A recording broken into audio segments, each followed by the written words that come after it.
Oksana is in Paris now, officially alone. So let's get started, shall we? Thomas.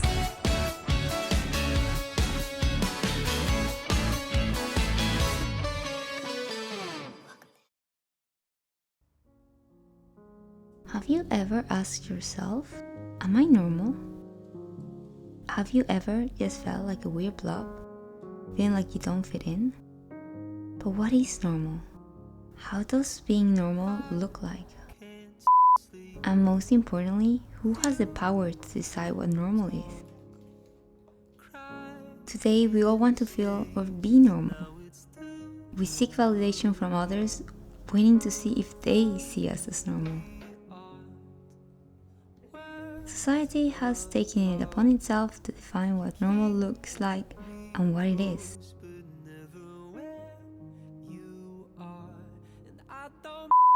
It has drawn this idealized human being that we all need to somehow be and aspire to be if we're not. It has placed some standards that we all somehow have to fit into. If we are outside those, then there's definitely something wrong with us. If you are not in the middle, basically there's something wrong with you. And the thing is, we have all normalized this. It is normal to just go around the street and judge others on how they look, on how they're dressed, what they have or do not have, instead of trying to focus on ourselves. And because we're constantly comparing how we are to others, one becomes fixated on fitting into a preconceived notion of normal. And this has just made us lose touch with ourselves. It makes us feel lost because if we're not that perfect version that we imagine we have to be, if we are not normal, then who are we supposed to be? I've come to realize that the more I tried to change myself, the more I lost myself. Unfortunately, probably like many, I am a person pleaser. I want to make sure everyone is happy before I am happy. Often in the past, if that meant that I had to change something about myself that others seem as weird or too much, I would gladly do so. I've always wanted to fit in. After all, we humans seek connection. And when others are not accepting who we are trying to show we are, we become scared and toned down, so that we are not perceived as something else. Because I would often always try to change myself so often, I essentially lost a sense of who I was. No matter how hard I tried, it always seemed like I was just never enough. I was either too loud and then suddenly I was too quiet. I was too wild, too out there. I was asked to be more outgoing. All of these mixed signals just made me feel like I would never be accepted. I was always trying to go to the middle and be normal. I put that pressure upon myself. Always wanted to do what was exactly expected of me. No more, no less. And I think this is a problem for many. And many don't realize they're doing it. That they're constantly trying to mold themselves, their personalities, their qualities, their bodies, to be something that others want you to be. And instead of just trying to be yourself, by trying to change ourselves so often, we become essentially no one. We need to start realizing that we can never be someone else than ourselves. That our bodies are never gonna be like someone else's body. That our path to life is so different from others that our experiences will never be the same. Normal has come to mean so many different things. But one thing that apparently normal really highlights is the fact that normal is to be perfect. Be the perfect version that society wants you to be. So if we're always trying to be normal and we continue to lose ourselves every time we try because we cannot all be the same, then we can never discover how amazing each of us are. Striving to always be normal is what essentially is making us lose ourselves. It is pushing us to want to believe that our journeys all have to be the same, and that we all somehow have to reach the same goal. And that is the problem with labels such as normal. We tend to internalize them. Mommy, we're back after 15 years. 15 years, guys. Roxanne in Paris, 15 years after as well. When I was small, I was classified as the weird child that was always on the go, always optimistic, and for some, too much, too loud, too immature, too aggressive. I was bullied because I was different from the other kids. I wanted to play. I was curious to learn more about the world outside the classroom than inside the classroom. And the fact that I didn't look like the other kids didn't really help either. And as I grew, I internalized this. I started to notice how different I was from the rest. And I mean, there's nothing wrong with that. And I know that now. But at that time, feeling like I didn't fit in, I blamed it on myself. And since I wanted to fit in, I started to change myself. Because at the time, I saw that as the only solution to finally being accepted. Once I began doing that, I kind of began being included into the group. And that felt good.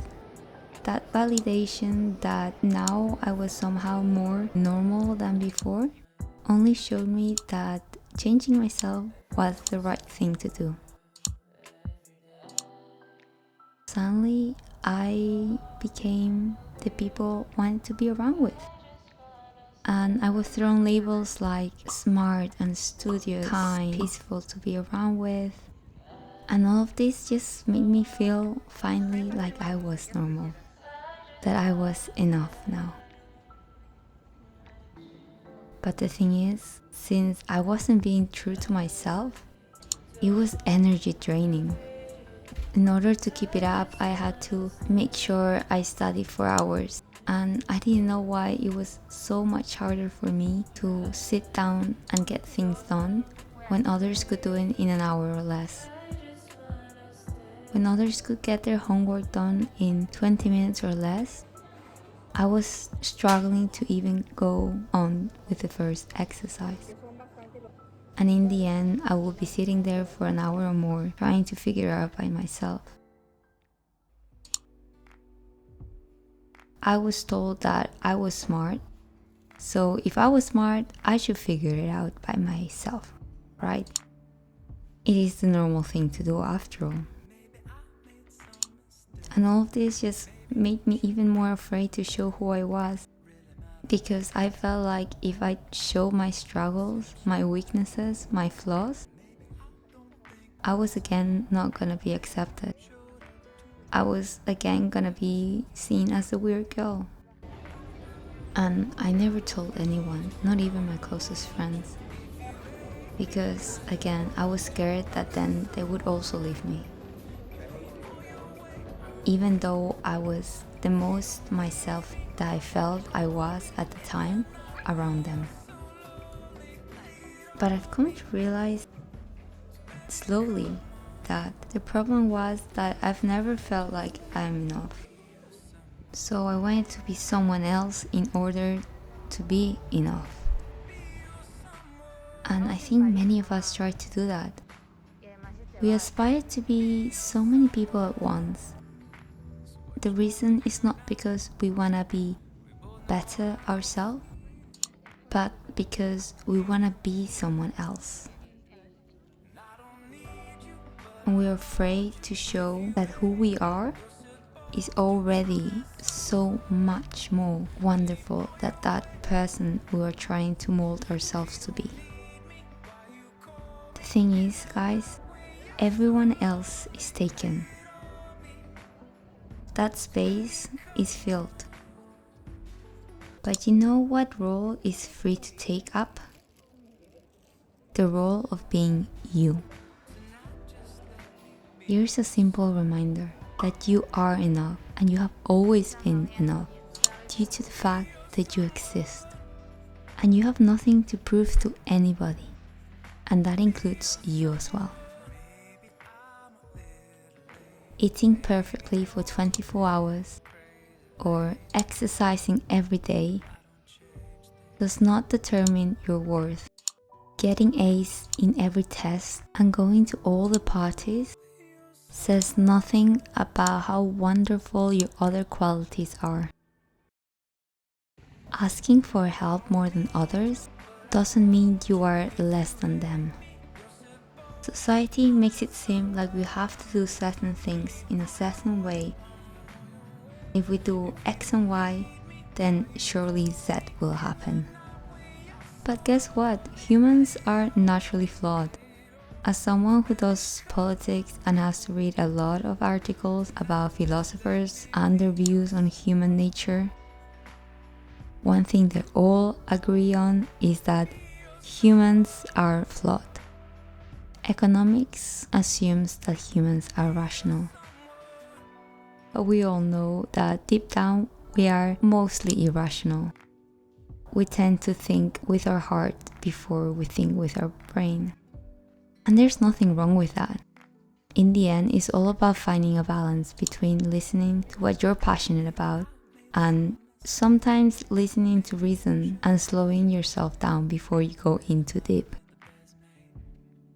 But I'm going on a tangent here that you probably don't want to hear. The key takeaway here is just that we are imperfect, and that's okay.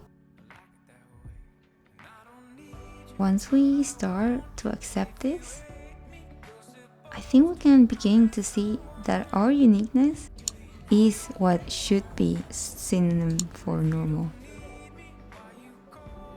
It is this imperfection that is actually normal in society. In your own way, you have always been normal. Because normal looks so different on each of us. We are forced to believe that there's one version of normal. But what if there's like a million? What if we start seeing that what we see as one normal is in reality so unnormal to think about?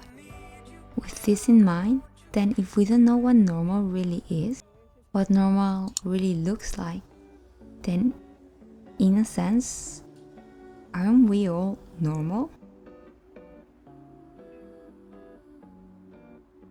Now, I'm not saying that you cannot get inspired by others, but one thing is to get motivated by what others are doing, and another is to want to be exactly like them, due to the fact that others see them as the one to be. Having role models is important. My role models are my parents, not because I aspire to be exactly like them, but because I see in them qualities that I would like myself to improve on. And that's what a role model should be. A person that you look up to, that motivates you to find that feeling that they found. The feeling after having finally found their passion. Or finally having achieved that goal that they worked so hard on. That is what we should be looking for in those we aspire to be. We need to use role models to make us want to every day try to find the feeling of finally being us. Of feeling like we found ourselves. And doing exactly what they did is not the answer. The way they walk their path towards their goal is not the same one we're gonna walk to reach our own goal. Not only because our goal and our passion are gonna be drastically different, but because we are unique and we are not them. If you try to do exactly what they did, all it's gonna give you is more anxiety. You will lose more of yourself. And it will leave you with a feeling of feeling like you failed in life. And I know it's not that simple to just simply stop comparing ourselves to others and to start embracing ourselves a little bit more. It has taken me years to realize that the people I thought I wanted to be, the people I was molding myself to be a little more like, were not helping me grow, were not helping me find myself. Once I changed my role models, once I changed that environment, once I started to change my mindset to a more compassionate one, that's when I have actually begun seeing growth. And note here that I said growth. I didn't say that I now love myself unconditionally and then I see myself as being perfect. The thing is, I don't have to love myself, and you don't have to either. It's weird to think now that it has become so normal to say that if you don't love yourself, you're also somehow failing. I mean, I don't know about you, but that is quite toxic. Like, how is the narrative changing to trying to accept everyone and ensuring that we embrace everyone's uniqueness? But if someone is having a bad day, then suddenly they're against this. It's somehow now expected that we need to love ourselves every hour of the day because otherwise we're being too mean to ourselves, and that is just not the way to go. I'm sorry, but I've never heard of anyone that is happy 24 hours a day, 365 days a year, or 66 if you count the leap year. What I have started doing, instead of saying that I love myself, I say that I accept myself. I accept who I am and I accept how I look. I accept and embrace my body, and I accept the flaws that I have and the weaknesses that I possess. But at the same time, I also accept my strength and the qualities that I have. Because I have many. I used to be so afraid of showing weakness, but I've come to realize that they don't define my worth. These essentially make me be different from the rest. If I was perfect, if I had no flaws, that would actually be quite weird. Society needs to redefine what normal is, because in reality normal should mean diversity, it should be beauty, it should be uniqueness. I know I wasn't grateful for this at the time, but looking back, I would really like to thank my parents for allowing me to live in different countries and to travel with me to so many different places. Because traveling has made me see what normal really is. That normal is this abstract concept that is so different in every place I visit. And all of them were beautiful and special in their own way. Just like you are special and unique in your own way. Why would we want to continue to try to change that makes us essentially? Well, yes, a diet might help you lose weight, or a pill might help you with your sickness, or exercising extremely might change how you look. These are all just short-term fixes, often sold as long-term solutions. The thing is, our brain loves quick solutions to our problems. We turn to think more short-term than long-term. So we choose these solutions only to realize later on that we are back right where we started, because they were never gonna help us grow in any way. The way we are, the way our bodies look, are so different, and yet we are prescribed the same protocols to follow to become the same person. But we react differently to situations, to experiences. We operate differently day to day. And just like our bodies need different things every day, because they're doing different things every day, why do we continue to minimize how much we can provide to this world when we are ourselves and we show who we are to the rest of the world? Starting to make a mess in the kitchen again. Get some help. Molding ourselves to be someone else is especially a problem when it comes to how we look. Everyone in their mind has some perfect version that they would like their bodies to look like. And we try to constantly shift them into that direction. Meanwhile, all our body wants to do is keep us safe. It is the only one that knows what that safe looks like, what that normal zone looks like. And that is so different for everyone. And that is why our bodies are essentially so different. And they will all never be the same. We need to start to embrace what they do for us instead. They provide us the opportunity to show who we are and what we can do. They provide us with a perfect form to carry our beautiful souls. Because yes, you have a beautiful soul. How your body looks like does not determine how wonderful you are. We accept that there's different breeds of dog. There's small dogs, like Chihuahuas. There's bigger dogs, like German Shepherds. And while some like some breeds more than others, we simply accept that the others exist.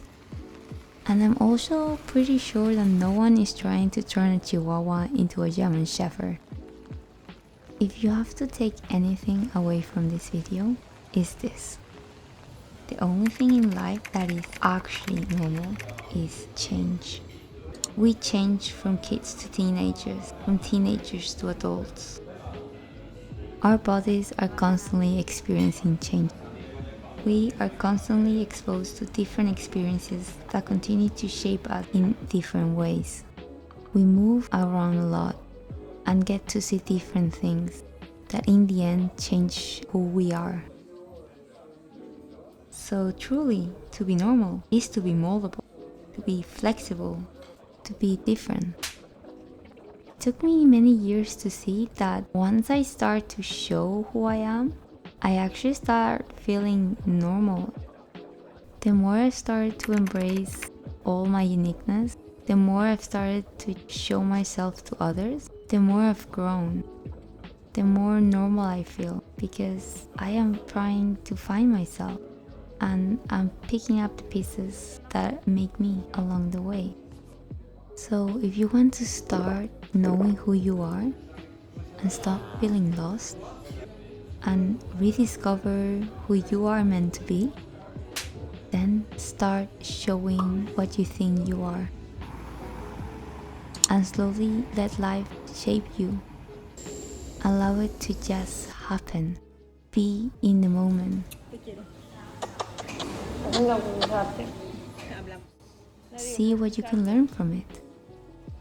And your normal is not gonna be my normal, just as my normal is never gonna be your normal.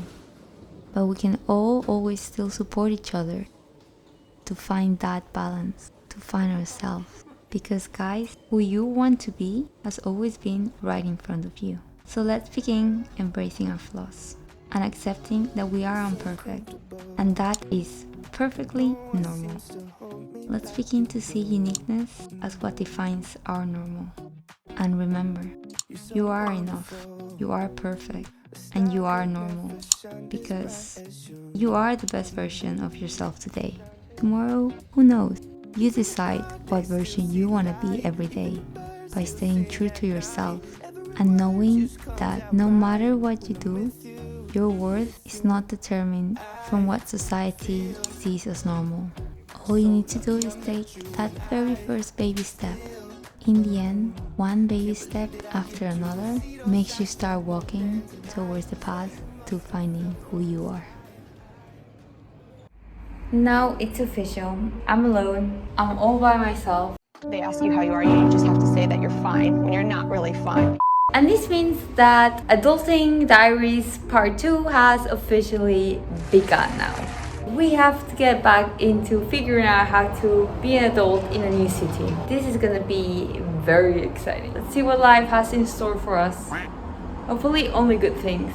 Like, bad days are gonna come, I know, but like overall, let's just cross our fingers that it's gonna be a good year. Otherwise, we're just gonna make it our year. If you're as excited as I am to see what Oksana in Paris really entails, make sure to give this video a big thumbs up. You know, you have to join the family to know what I'm up to and to see all the messes and chaos that my life is gonna bring. That's why you have to remember to hit that little subscribe button and the notification bell so you get notified when I upload every week, or I'll try to. Let's see how well organized I am this year. I'm fine! And tell me in the comments down below what things in Paris I must see before I leave. I have around a year to explore Paris, so reminder to take care of yourself, have a lovely day, evening or night whenever you're watching this, and I'll see you all next time. Let's go Paris.